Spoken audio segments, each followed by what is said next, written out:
This is John with WTI, and I've tried over all these different types of toothpaste, lighter toothpaste, stronger toothpaste. But this guy here in this Crest one is one of my favorites, and I'm gonna tell you why.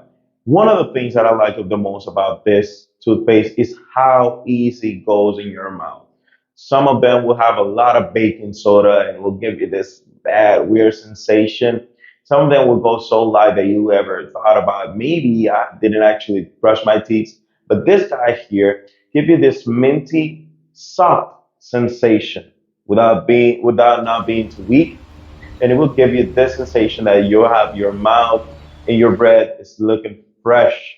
But at the same time, it's not going to be too overbearing on your mouth. Maybe the baking powder, baking soda is going to be too hard.